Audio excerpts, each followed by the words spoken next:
Uma das propostas do marketing é transformar o supérfluo em uma necessidade. Carlos Lacerda disse que pelo supérfluo o homem é capaz de se sacrificar, mas pela necessidade o homem é capaz de matar e morrer. Sabendo disso, o marketing trabalha para transformar o supérfluo em uma necessidade, para que a partir dessa transformação o homem passe a matar e a morrer por aquilo que ele tanto quer.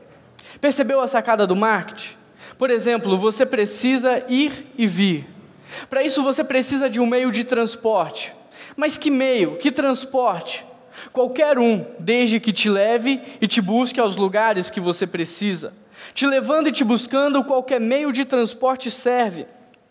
Às vezes, por exemplo, é mais confortável, barato e prático você andar de táxi do que você manter um carro.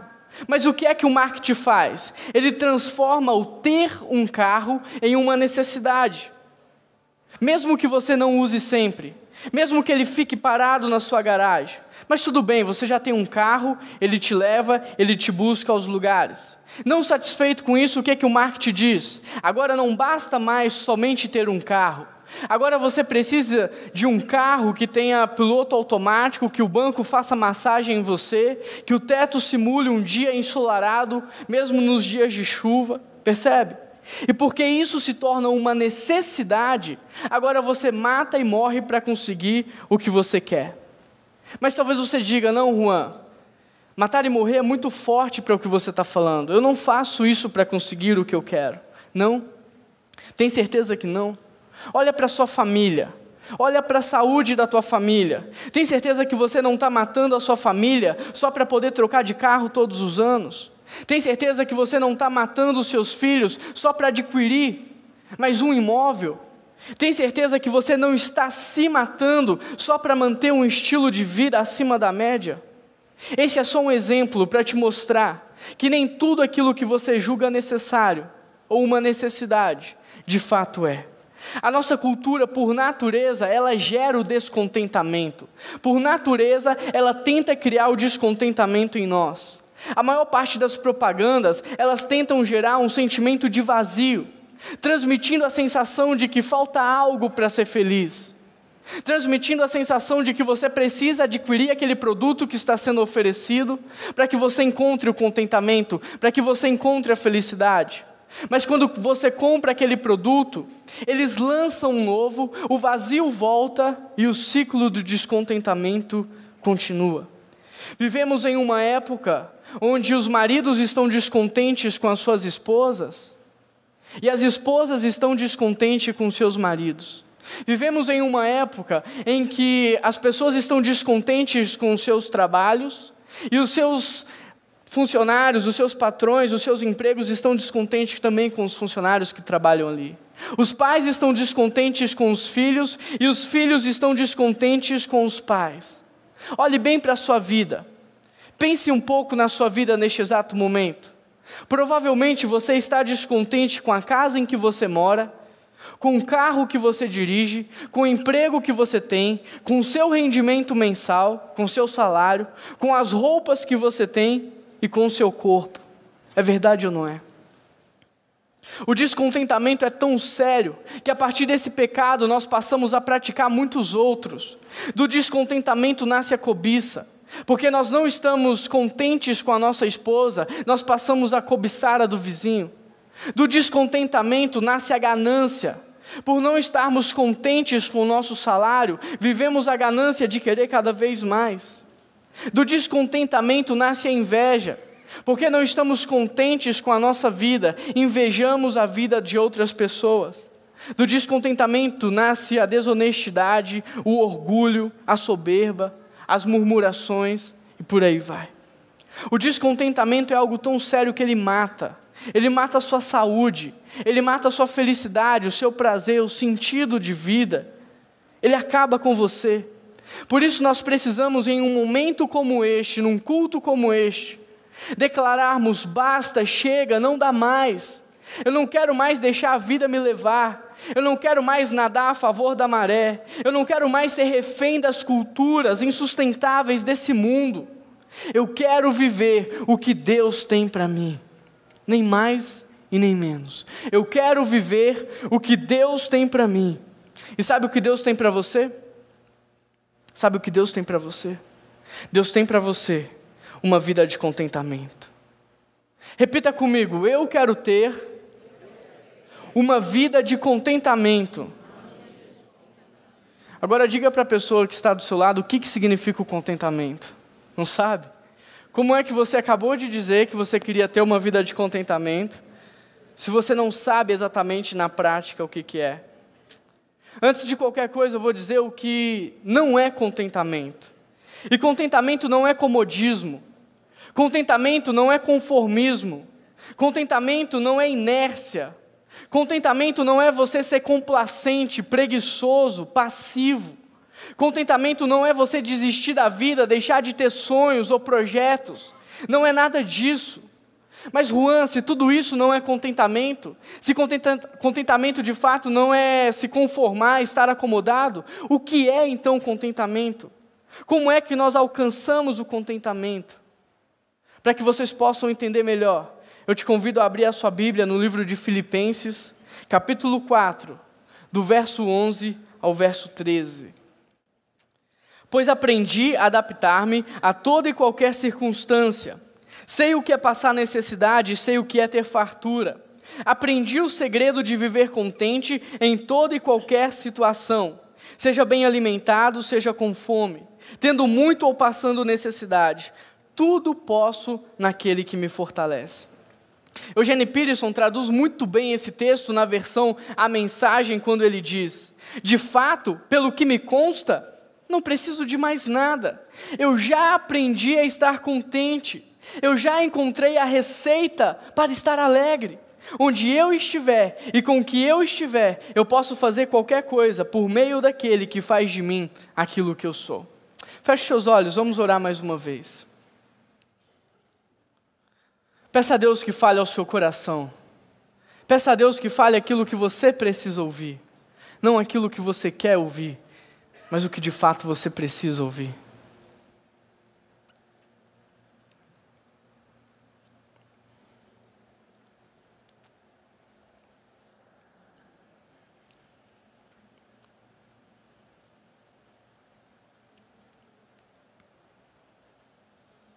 Senhor Deus e eterno Pai, nos colocamos diante do Senhor nesse momento. Estamos à Tua disposição, Pai. Fala conosco aquilo que o Senhor quiser falar. Prepara os nossos corações para receber uma mensagem. Abre os nossos olhos, ó Deus. Nos dá discernimento espiritual, sabedoria, Pai. Fala conosco.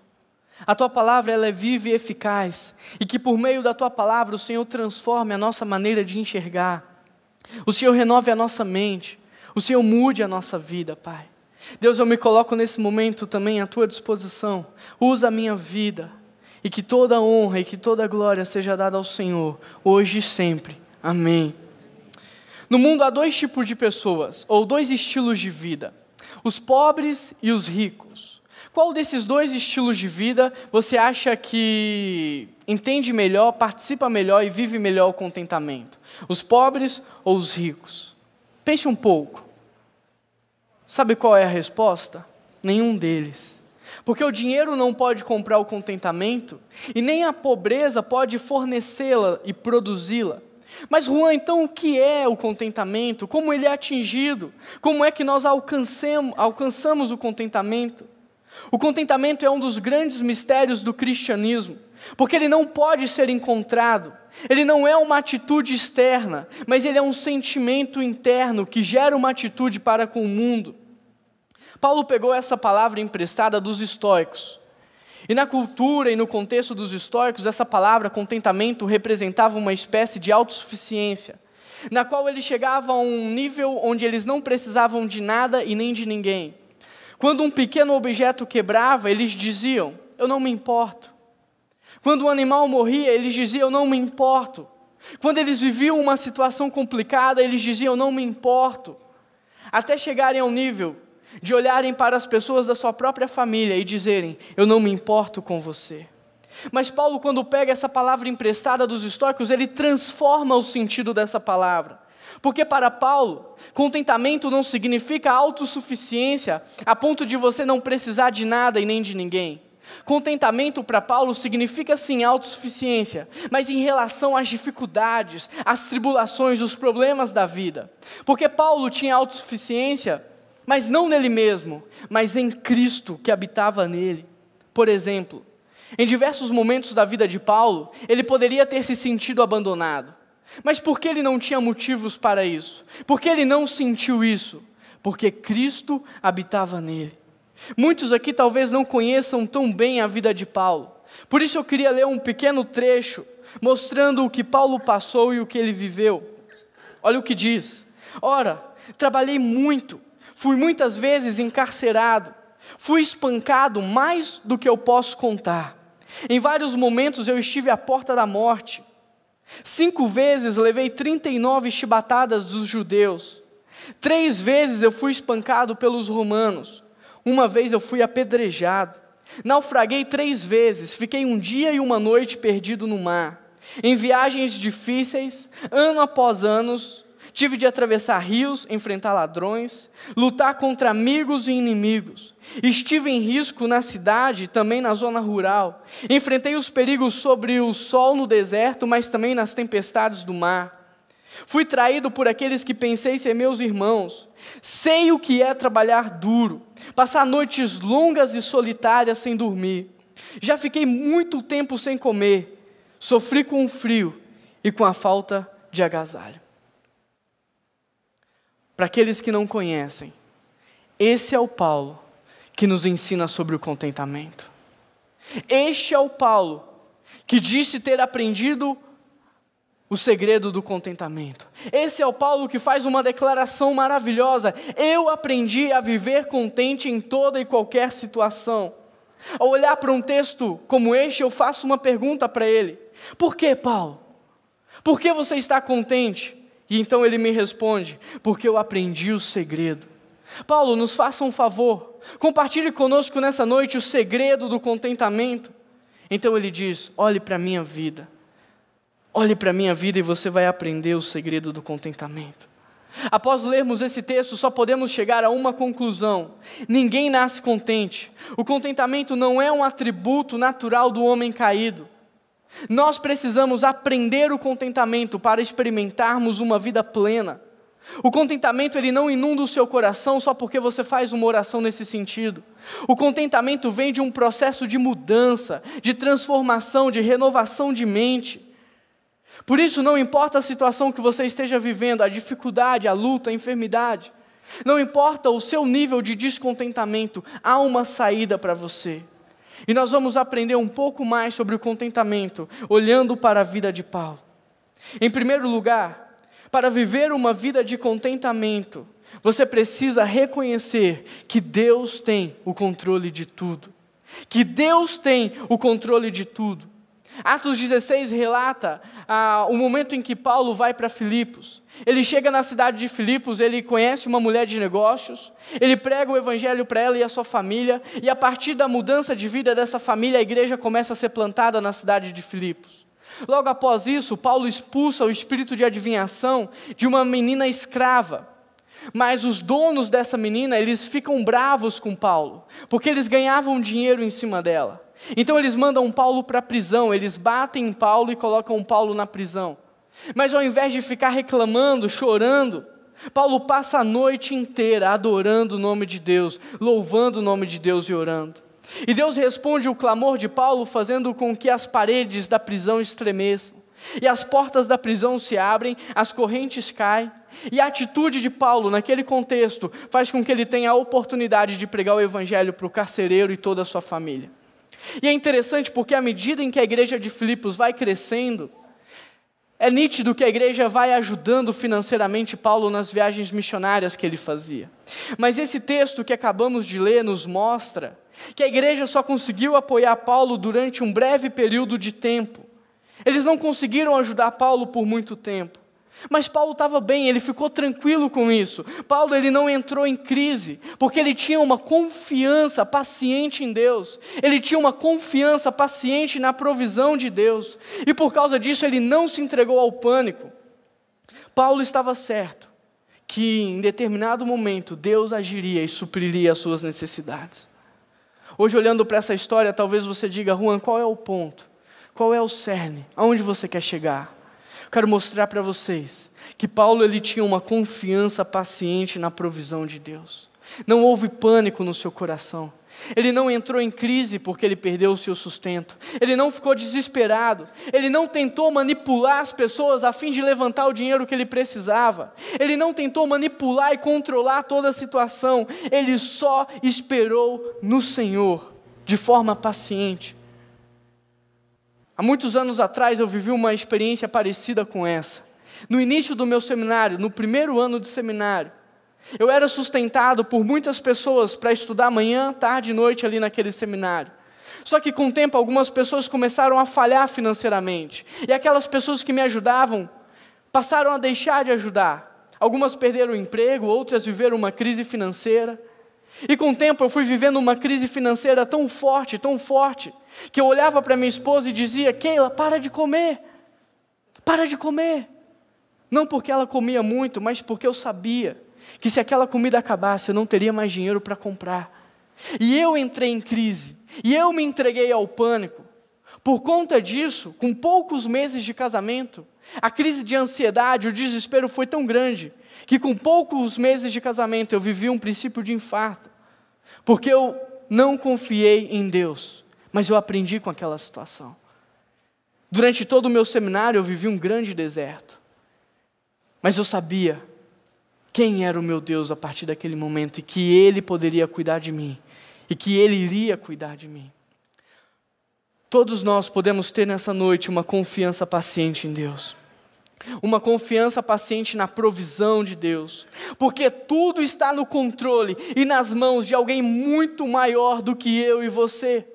Tudo está no controle e nas mãos de alguém muito mais poderoso do que eu e você. Avalie a complexidade da criação de Deus. Pegue uma plantinha, avalie a complexidade da criação de Deus. Pegue um ser humano, avalie a complexidade. Avalie a complexidade do que Deus está fazendo neste exato momento para te manter vivo. Avalie a complexidade do que Deus está fazendo a todo momento para que todas as coisas cooperem para o bem daqueles que o amam. Tudo está no controle de alguém muito maior do que eu e você. Uma ilustração para isso é quando você anda de avião. Lá de cima você não consegue enxergar nenhum ser humano. Você não enxerga nenhuma pessoa. O Salmo 8, verso 4 diz: quem é o homem? Quem é o homem para que dele te lembres? E de fato nós somos como poeira, como neblina que aparece e logo vai embora. Mas Deus, o nosso Deus, Ele não só te enxerga, como Ele está preocupado com a tua história, com os teus sentimentos, com os teus pensamentos. Que Deus! Que Deus! Ele está preocupado com aquilo que você está sentindo. E Ele está agindo a todo momento para que tudo coopere para o bem daqueles que o amam. Quando nós olhamos para as situações, para as dificuldades com essa perspectiva, nós entendemos que é estupidez pensar que nós podemos ter o controle de alguma coisa. Que nós podemos controlar as situações, controlar as pessoas. É estupidez pensar assim. O exemplo que Paulo nos dá é: trabalhe o máximo que você puder. Trabalhe o máximo que você puder e fique contente, porque o resultado está nas mãos do Senhor. Nós não somos responsáveis pelos resultados, nós somos responsáveis pelo trabalho. Quando olhamos para o Antigo Testamento, podemos ver que tanto Abraão, José, Davi, Noé, todos eles tiveram que ter uma confiança paciente em Deus. Todos eles tiveram que trabalhar e deixar o resultado nas mãos de Deus. Em Gênesis 12, Deus dá para Abraão uma visão de uma promessa, mas somente na sua velhice é que Abraão recebe o filho da promessa. Ainda na sua juventude, José tem um sonho, mas só depois de ser abandonado pelos seus irmãos, vendido como escravo, preso, é que esse sonho vem a se realizar. Davi ainda na sua juventude é ungido como rei, mas só depois de muitas lutas, provações, tribulações, é que ele se torna de fato o rei de Israel. O verdadeiro contentamento vem de aprender que Deus é soberano, que Deus tem o controle, não apenas quando Ele intervém de forma sobrenatural na sua vida, mas porque Ele é um grande maestro e Ele está regendo toda a criação. Paulo estava contente porque ele confiava em Deus, confiava na provisão de Deus, confiava no poder de Deus. Ele sabia que em algum dia, em algum momento, através de alguma circunstância, Deus agiria para suprir as suas necessidades. Todas as coisas cooperam para o bem daqueles que amam a Deus. Você crê neste versículo? Crê? Você crê numa palavra como essa? Será que nós, como povo de Deus, temos uma fé inabalável e confiante na providência de Deus, no controle de Deus? Na narrativa da criação, Deus cria as plantas antes que o sol. Sabe por quê? Porque Ele queria mostrar que tudo depende dEle. Você não depende da situação econômica do nosso país. Você não depende da política do nosso país. Você não depende do seu trabalho, você não depende do seu patrão.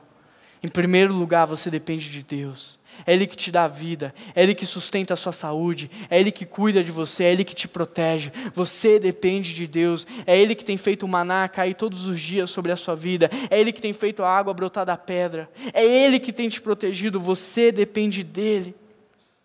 Você precisa ter uma confiança paciente em Deus.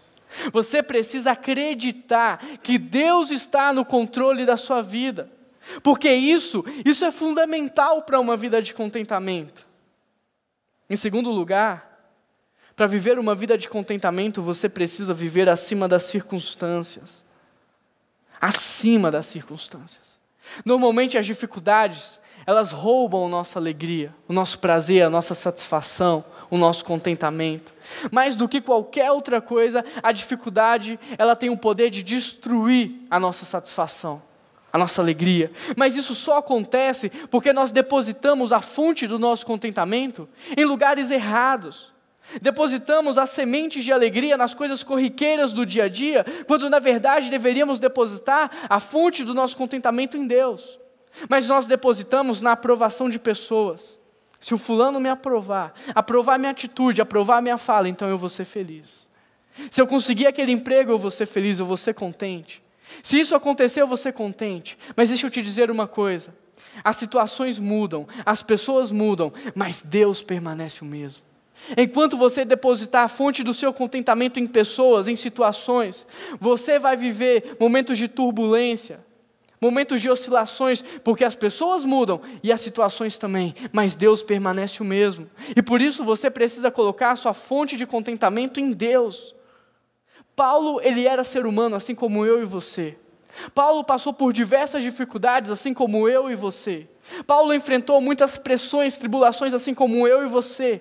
Mas ele disse que ele aprendeu algo diferente.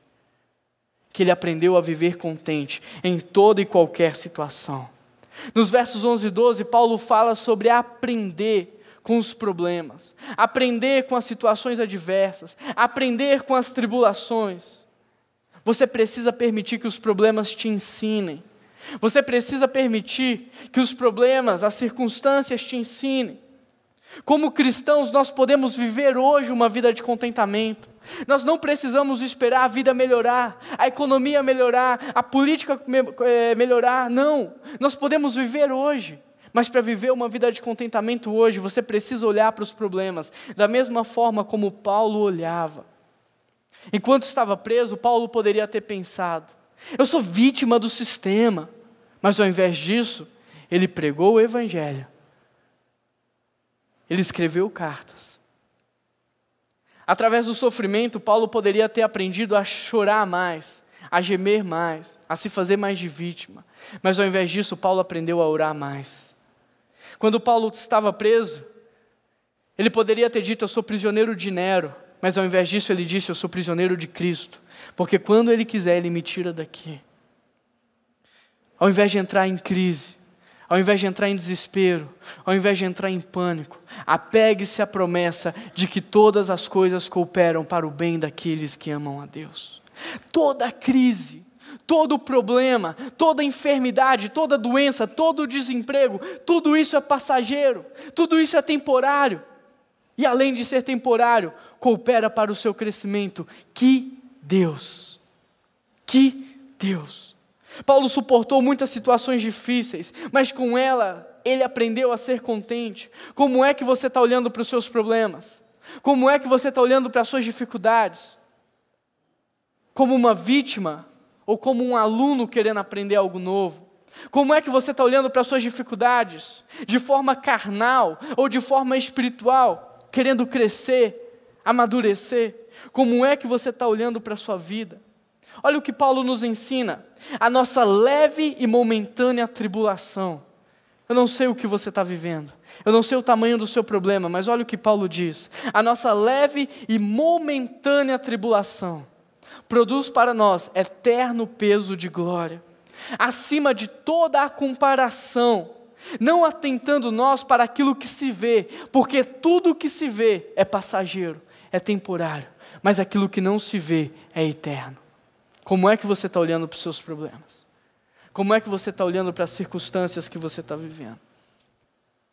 Em terceiro lugar, para viver uma vida de contentamento, não fique comparando a sua vida. Não compare a sua vida. Hoje as mídias sociais, as redes sociais, elas servem para mostrar que existem pessoas mais bonitas que você, pessoas mais ricas que você, pessoas que se divertem mais do que você. Hoje nós entramos nas redes sociais para conferir se a nossa vida é boa ou não em relação à vida dos nossos amigos. Só que o que ninguém sabe ou percebe é que nas redes sociais não existem pessoas, mas personagens. Porque as pessoas estão criando vidas perfeitas, só com alegria, amor, paz, diversão, empolgação. É só isso que você vê nas redes sociais. Ninguém posta falando das suas crises, das suas dificuldades, dos seus pecados, dos seus problemas. Ninguém posta foto feia, já percebeu? Só quem é feio mesmo, porque aí não tem jeito. Nas redes sociais, cada pessoa é mais perfeita que a outra. Muitos cristãos estão descontentes, não porque eles não estão indo bem na vida, mas porque eles estão olhando para pessoas que estão indo melhores do que eles. Muitos cristãos não estão contentes, não porque não estão indo bem na vida, mas porque eles estão olhando para pessoas que estão indo melhor do que eles. E essa atitude faz com que você, ao invés de agradecer a Deus, passe a reclamar e a murmurar. Na semana passada, o Israel citou uma frase do Shed, na qual ele dizia: quem reclama, louva ao diabo. E quem agradece, louva a Deus. Quando você reclama, você louva o diabo, mas quando você agradece, você louva a Deus. Quando você se compara a outras pessoas, você desonra a Deus, sabia? Sabe por que você desonra a Deus? Porque você está rejeitando a forma como Ele te fez. Quando você compara a sua vida com outra pessoa, você está desonrando a Deus, porque você está rejeitando aquilo que Ele te deu e aquilo que Ele está fazendo na sua vida. Além disso, quando você compara a sua vida, duas coisas podem acontecer com você. Alternativa A, você se torna um orgulhoso, porque você se vê acima das pessoas. Você se vê melhor do que as pessoas. Alternativa B, você se torna um invejoso, porque você percebe que ele tem algo que você não tem. Se comparar, em nenhuma hipótese é legal. Você só perde. A maior dificuldade que nós temos em nos contentarmos não é proveniente do fato de que é impossível viver com menos, mas sim porque nós não queremos viver com menos, especialmente quando os nossos amigos estão vivendo com mais. A maior dificuldade que nós temos de nos contentarmos não vem do fato de que é impossível viver com menos, mas sim pelo motivo de que nós não queremos viver com menos, quando as pessoas estão vivendo com mais. Você nunca vai encontrar o contentamento olhando à sua volta, para aquilo que as pessoas têm, para aquilo que as pessoas não têm, para aquilo que elas são ou não. A única maneira de encontrar o contentamento é olhando para Jesus, para aquilo que Ele tem, para aquilo que Ele faz e para aquilo que Ele é. Em quarto lugar, para viver uma vida de contentamento, seja grato. Tenha um coração grato. Algum tempo atrás eu estava andando de forma apressada pelo corredor da igreja. Uma pessoa me pegou pelo braço, me segurou, olhou bem dentro dos meus olhos e disse: escuta, algum tempo eu tenho tentado falar com você, mas eu queria nesse momento aproveitar a oportunidade para agradecer por tudo que você tem feito pela minha família. E naquele momento, na correria daquele dia, eu parei, olhei bem dentro dos olhos daquela pessoa e eu acreditei, porque ela foi sincera. E como aquilo me marcou, como aquilo fez bem para mim. Eu não estava esperando, foi no meio da correria do dia a dia. E é interessante porque nós agradecemos as pessoas pelos presentes que nós recebemos. Nós agradecemos as pessoas pelos favores que nós recebemos. Mas quantas vezes nós paramos tudo o que nós estamos fazendo, elevamos os nossos olhos aos céus e dizemos: Deus, no meio da correria do meu dia a dia, no meio dessa loucura que eu estou vivendo, eu queria parar só para te dizer que eu sou grato ao Senhor pela vida que o Senhor me deu. Eu sou grato ao Senhor pela família linda que eu tenho. O Senhor sabe que eu vivo dificuldades na minha família, mas ela é linda do mesmo jeito. Eu amo a minha família do mesmo jeito. Quero te agradecer pela esposa, pelo marido, pelos filhos, Pai. Quero te agradecer porque eu tenho saúde para estar aqui trabalhando. Quero te agradecer porque no meio dessa crise eu estou em um trabalho. Quantas vezes nós paramos tudo o que estamos fazendo para agradecer a Deus? Quantas vezes? Recentemente eu ouvi a história de um menininho, um pré-adolescente, que queria ganhar uma graninha por fora. Então ele levanta cedo, arruma a sua cama. Depois ele vai guardar as roupas no armário, arruma a cozinha para sua mãe, lava o banheiro. E aí ele escreve um bilhetinho para a mãe, dizendo: mamãe deve ao filhinho R$10 por arrumar a cama, R$10 por lavar o banheiro, R$10 por lavar a louça, R$10 por guardar as roupas. A mãe chega em casa cansada do trabalho, pega o bilhetinho, percebe que ela deve ali R$40 para o filho, tira R$40 da bolsa, coloca em cima da mesa, mas ela decide escrever outro bilhetinho para ele. E ela coloca assim: filhinho deve à mamãe. Por ter te trazido ao mundo, nada. Por ter te dado à luz, nada. Por ter passado noite sem dormir, nada. Por ter te dado toda a roupa que você tem até hoje, nada. Toda a alimentação, nada. Por ter cuidado de você, te educado, nada. Filhinho deve à mamãe, nada. Quando o menino passa pela sala, pega o bilhete e junto está os R$40, ele lê o bilhete e ele começa a chorar.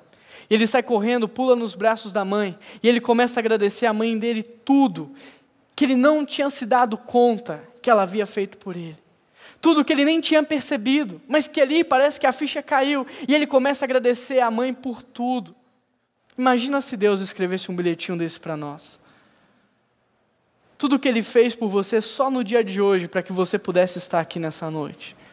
Tudo que Ele fez ao longo da sua história, para que você tivesse a família que tem, o emprego que tem, para que você estivesse aonde você está.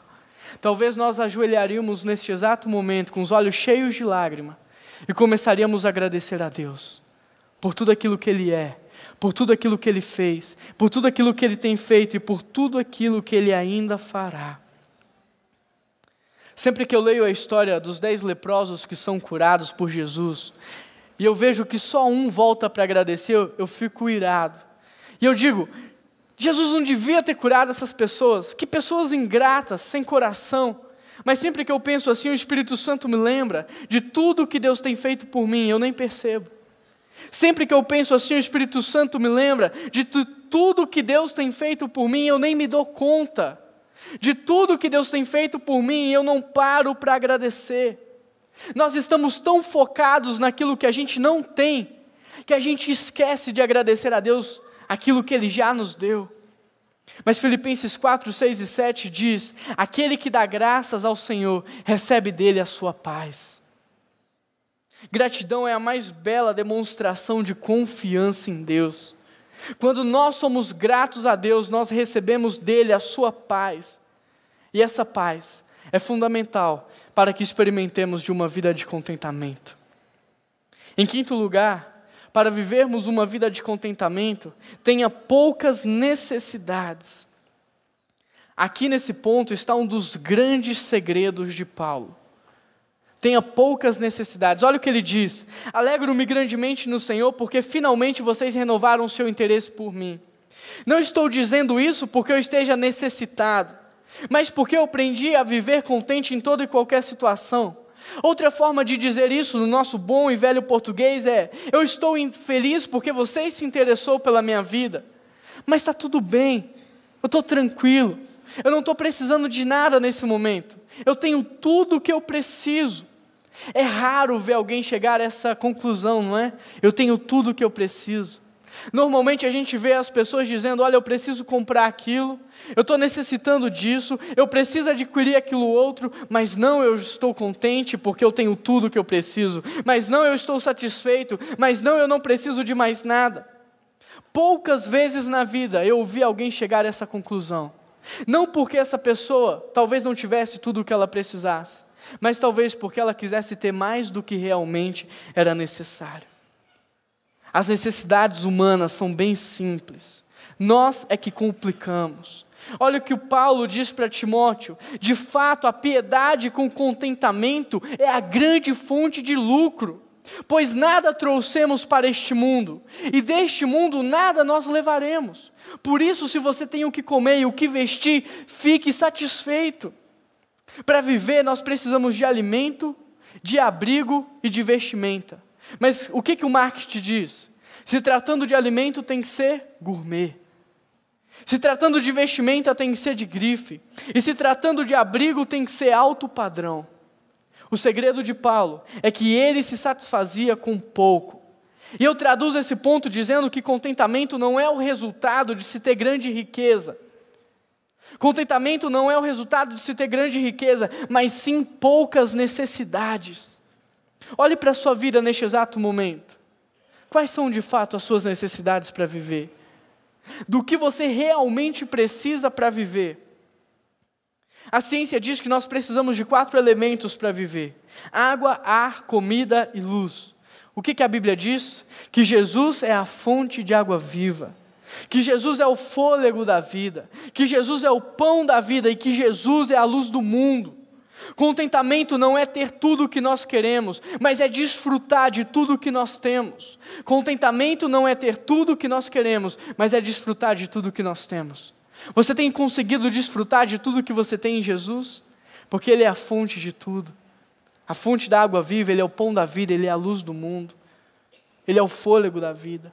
Você tem conseguido desfrutar de tudo que Deus tem te dado? De tudo que Deus tem feito na sua vida?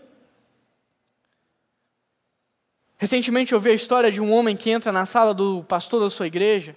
Ele já entra na sala desesperado, dizendo: pastor, eu perdi tudo. Eu perdi tudo, você não tem ideia, eu perdi tudo que eu tinha eu perdi. Aí o pastor olha para ele e diz assim: eu estou tão triste de saber que você perdeu sua saúde. E ele fala: não, pastor, a minha saúde eu não perdi, mas no resto eu perdi tudo. Eu sou tão triste de saber, meu filho, que você perdeu a sua fé. Ele diz: não, pastor, você não está me entendendo, eu não perdi a minha fé. Então eu estou tão triste de saber que você perdeu o seu Deus. Não, pastor, não perdi o meu Deus. Então o pastor para, olha para ele e diz: deixa eu ver se eu estou entendendo. Você entra na minha sala desesperado, dizendo que você havia perdido tudo. Mas você tem saúde, você tem fé, você tem a sua salvação, e você tem um Deus que é eterno, Criador de todas as coisas, dono do ouro, da prata, e que te ama. Eu chego à conclusão de que você não perdeu nada que de fato é importante. Você não perdeu nada que de fato é necessário para você viver. Contentamento não é o resultado de grande riqueza, mas sim de poucas necessidades. E tudo que nós precisamos, nós encontramos em Deus. Em sexto lugar, para ter uma vida de contentamento, tenha um estilo de vida correto. É muito importante você desenvolver um estilo de vida baseado na convicção dos planos de Deus para você nessa terra. Não nas circunstâncias, não nas oportunidades que surgem, não no contexto em que você está inserido, mas você precisa desenvolver um padrão de vida, um estilo de vida, de acordo com aquilo que Deus sonhou para você, de acordo com os planos de Deus para você. Porque ter muito não significa a bênção de Deus. O diabo pode te dar muito, ele pode duplicar a sua riqueza, para que em tempo oportuno ele destrua o seu casamento. Destrua a sua relação com seus filhos, destrua a tua saúde. Ter muito não é significado de bênção de Deus. Agora, a bênção de Deus, ela vem sem sofrimento, porque ela tem um propósito muito definido, que é ajudar pessoas, que é sanar a necessidade de pessoas e levar pessoas a Cristo. Tudo o que Deus nos dá é para abençoarmos as pessoas. Deus te dá saúde para você carregar aqueles que não têm nos braços. Deus te dá paz para que você leve paz através da sua vida para outras pessoas. Deus te dá dinheiro para que você sane as necessidades daqueles que não têm. Tudo que Deus te dá é para que você ajude pessoas. Deus te dá a bênção para que você possa ser uma bênção. Todos nós deveríamos ter no nosso orçamento uma quantia reservada para ajudar pessoas. Mas a verdade é que muitos, se não todos, estão precisando de ajuda. E sabe por que isso acontece? Porque nós criamos um estilo e um padrão de vida maior do que o que de fato nós deveríamos ter. As pessoas no mundo de hoje estão se tornando refém das suas próprias conquistas, refém dos seus próprios negócios. Eu sempre sonhei em ter um carro da categoria SUV. Mas por que eu não tenho um carro como esse? Porque se eu comprar um carro como esse hoje, eu me torno refém dele. Refém da manutenção, refém da troca de pneus, refém do consumo, refém do seguro. Talvez eu até consiga comprar um carro como esse parcelado de 100 vezes. Mas talvez eu vou ter ele na garagem e não vou ter dinheiro nem para dar uma volta no condomínio, porque eu me tornei refém dele. Quantas pessoas não podem viajar porque se tornaram refém das suas posses? Quantas pessoas não podem aproveitar do seu rendimento mensal porque se tornou refém dos seus negócios? Quantas pessoas têm casa fora do país, têm carro importado, mas não têm condição de ajudar nem com R$50 ninguém, porque se tornou refém das suas despesas mensais? Esse não é o plano de Deus para a sua vida. Esse não é o propósito de Deus para a sua vida. Deus veio para te libertar. Mas muitos estão escravos do estilo de vida, do padrão de vida que Ele mesmo criou. Olha o que Salomão disse, um dos homens mais sábios desse mundo. Quem ama o dinheiro não se fartará de dinheiro. Quem ama a riqueza não se fartará da riqueza, porque isso é vaidade. Uma vez eu ouvi uma entrevista na rádio, na qual a pergunta era: quanto de dinheiro alguém precisa para ser feliz? Pense um pouco. Quanto de dinheiro você acha que um ser humano precisa para ser feliz? Quanto? Naquele dia, sabe qual foi a resposta daquela entrevista? Só mais um pouco. Para quem deposita a sua alegria, o seu contentamento no dinheiro, em bens materiais, a resposta sempre será: para ser feliz, para ser contente, eu preciso de só mais um pouco, só mais um pouco, só mais um pouco. Conta a história de que a empregada estava arrumando a casa do seu patrão. Enquanto ela passava pano no chão, tirava poeira, ela pensou alto dizendo: se eu tivesse R$5, eu seria feliz. O patrão estava no escritório, mas ouviu ela dizer aquilo. Saiu da sua sala, pegou a carteira, tirou R$5 e colocou nas mãos dela. Enquanto ela saía para guardar o dinheiro, ele ouviu ela dizer: por que eu não falei R$10? Por que eu não pedi R$10? Porque para aqueles que depositam alegria no dinheiro, a contentamento em bens materiais, a resposta sempre será: eu preciso para ser feliz só de mais um pouco. Quantas vezes nós não dizemos isso para Deus? Deus, se o Senhor me der isso, então eu serei feliz. Deus, se eu tiver aquilo, então eu serei contente. Deus, se eu chegar nesse nível de vida, aí sim eu vou te servir. Aí sim eu vou te adorar. Ainda assim eu vou viver dando glórias ao teu nome. Paulo nos ensina a viver contente em toda e qualquer situação, tendo pouco e tendo muito. Paulo teve muito e ele teve pouco. E nos dois aspectos ele foi contente. E é mais interessante porque quando Paulo tinha muito, ele não saía por aí esbanjando, desperdiçando dinheiro. Ele sabia onde ele tinha que gastar. Mas quando ele tinha pouco, ele também não saía murmurando, reclamando. Ele era contente. O contentamento transforma um homem pobre num homem rico, enquanto que o descontentamento transforma um homem rico em um homem pobre. O contentamento suaviza as suas privações, adoça os seus privilégios e transforma a casa do justo, por mais pequena que seja, em um grande castelo. Se você em algum momento da sua vida viveu contentamento, você sabe que isso é verdade. Você precisa ter um estilo de vida correto, para que você possa receber as bênçãos de Deus e ser bênção na vida das pessoas. Isso é muito importante para uma vida de contentamento. Em sétimo lugar, para uma vida de contentamento, contribua generosamente. No início da carta aos Filipenses, olha o que Paulo diz: nada façam por ambição egoísta ou por vaidade, mas humildemente considerem os outros superiores a si mesmo. Paulo desejou, Paulo orou e Paulo ensinou os filipenses a não ficarem preocupados somente com as suas próprias necessidades, mas que eles se preocupassem com a necessidade de outros. E é interessante porque essa igreja fazia parte de uma região da Macedônia que era conhecida pela pobreza. Pobreza que é relatada em 2 Coríntios capítulo 8 e 9. Ao receber as ofertas, Paulo ele fica surpreso, porque ele sabia das limitações daquela igreja. Mas mesmo com tamanha limitação, eles foram tremendamente generosos, porque eles enviaram comida, roupa e dinheiro. Mas no versículo 17 a gente pode perceber o porquê Paulo fica realmente feliz. Olha o que ele diz: eu não estou procurando ofertas, mas sim o que pode ser creditado na vida espiritual de cada um de vocês. O apóstolo Paulo estava mais preocupado com as bênçãos que cairiam sobre a vida daqueles filipenses do que propriamente com a oferta recebida.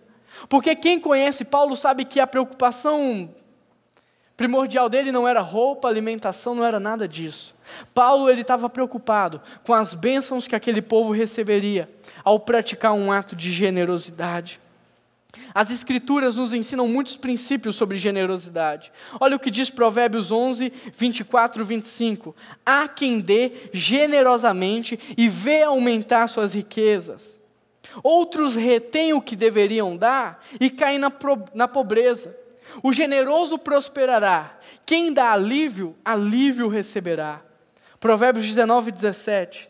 Quem trata bem os pobres, empresta ao Senhor, e Ele o recompensará. 2 Coríntios 9, 6. Lembrem-se, aquele que semeia pouco, pouco colherá. Mas aquele que semeia com fartura também irá colher. Muitos deixam de experimentar uma vida de contentamento porque retém tudo para si, enquanto a Bíblia nos orienta a repartir, a abençoar, a dar, a entregar. Um homem egocêntrico, que retém tudo para si, que só se preocupa com as suas necessidades, nunca será contente. Mas o homem que se preocupa com o outro, um homem que se preocupa com a necessidade do outro, esse vai experimentar bênção sobre bênção na sua vida. Deus deseja que todo cristão cuide do outro. E pelo fato do contentamento ser o oposto da ganância, é que o contentamento te leva ao encontro do outro, te coloca em ação, te coloca em movimento. Se você viver só para si, você nunca será contente, porque o contentamento é fruto de uma vida dedicada aos outros. Para viver uma vida de contentamento, viva na expectativa da eternidade. Nós estamos desenvolvendo um conceito de vida que diz: toda vida é um processo para sanar as minhas necessidades. Tudo que eu faço, estudar, trabalhar, é para sanar as minhas necessidades. Não tem mais nada além disso. Eu só preciso viver, comprar, trabalhar para que as minhas necessidades sejam satisfeitas. Esse conceito vem do humanismo, de um mundo onde Deus não é concebido. E porque não há Deus, só o homem, toda a existência serve para me satisfazer. Mas quantos cristãos vivem dessa forma? Quantos cristãos não vivem debaixo dessa perspectiva, como se Deus não existisse? Quantos cristãos não estão vivendo somente para realizar os seus sonhos, sanar as suas necessidades, conquistar os seus mimos? A partir do momento que você descobre que existe um Deus e que existe uma vida após a morte, você não pode desperdiçar mais a sua vida tentando realizar os seus sonhos de forma frenética, satisfazer as suas necessidades de forma frenética. Quando você entende que existe um Deus e que há uma vida após a morte, você precisa passar a viver para satisfazer esse Deus. Não mais a sua vida, mas esse Deus. Você precisa viver na expectativa da eternidade, se preparando para a eternidade. Olha o que Paulo aconselha a Timóteo. Ordene aos ricos do presente mundo que não sejam arrogantes, nem ponham a sua esperança na incerteza da riqueza, mas que coloquem a sua esperança em Deus, que em tudo os provê para a sua satisfação. Ordene-lhes que pratiquem o bem, que sejam ricos em boas obras, generosos, prontos para repartir. Dessa forma, eles acumularão para si um tesouro, um firme fundamento para a era que há de vir, e assim alcançarão a verdadeira vida. Olha que interessante. Paulo ele relaciona a vida eterna com uma verdadeira vida. Nós estamos na expectativa de uma vida que jamais acabará. Nós estamos na expectativa de uma vida que trará satisfação eterna. Nós estamos na expectativa da verdadeira vida preparada por Deus para nós. Eu mal consigo imaginar como deve ser viver toda a eternidade em uma boa forma física, com uma boa mente e um bom espírito, uma boa forma mental, espiritual e emocional. Eu mal consigo imaginar como deve ser desenvolver a inteligência ao ápice, desenvolver todos os nossos dons, talentos e habilidades ao máximo. Eu mal consigo esperar o dia em que eu verei o Senhor face a face. Nós devemos viver na expectativa da eternidade. Mas talvez você tenha muitas dúvidas sobre como se preparar para a eternidade, como viver na expectativa da eternidade. Por isso pense por um instante, como é que você se prepara para morar num outro país? Primeiro você precisa adquirir autorização para morar lá. Depois você precisa aprender a língua, os costumes, praticar tudo isso aqui, para que quando você chegue lá você já esteja bem familiarizado. Até certo ponto você estaria vivendo aqui, como se você já estivesse vivendo lá. E é assim que você se prepara para a eternidade, vivendo aqui, como se você já estivesse vivendo lá. Conta a história de que um jovem brasileiro foi trabalhar na Índia, e lá ele conheceu um monge. E quando ele foi na casa desse monge, ele ficou surpreso, porque o monge só tinha um colchão, um pouquinho de roupa e um fogãozinho. E ele disse para o monge: cadê suas coisas? Cadê seus móveis? Cadê seu carro? O monge rebate com outra pergunta: cadê as suas coisas? O seu carro, a sua casa, os seus móveis? Aquele jovem disse: eu estou aqui a trabalho, eu não sou daqui. As minhas coisas estão em casa. No dia que eu voltar para minha casa, eu vou desfrutar de tudo que eu tenho. Então o monge também diz: eu não sou daqui, eu estou a caminho de casa. Quando eu chegar lá, eu vou desfrutar de tudo que eu tenho. Tem muita gente fazendo do caminho a sua morada. Viva na expectativa da eternidade. Viva na expectativa, se prepare para a eternidade. O contentamento é perceber que Deus já providenciou para você tudo o que você precisa para ser feliz. O contentamento é perceber que Deus já providenciou tudo o que você precisa para ser feliz, para a sua maior felicidade. Está tudo lá, sabe onde? Em Jesus Cristo. Tudo o que você precisa está em Jesus Cristo. Ele é suficiente. Se você conhece Jesus Cristo, você tem um Deus que te escuta, que ouve o seu clamor. Você tem o amor dele, você tem a esperança. O Espírito Santo está dentro de você e todo o céu e a eternidade estão na sua frente. Se você tem Jesus, você tem a graça para o pecado, a direção para cada dia da sua vida, uma âncora para as tempestades e o contentamento para todas as situações. Em Jesus você tem tudo o que você precisa. Fique em pé, vamos adorar.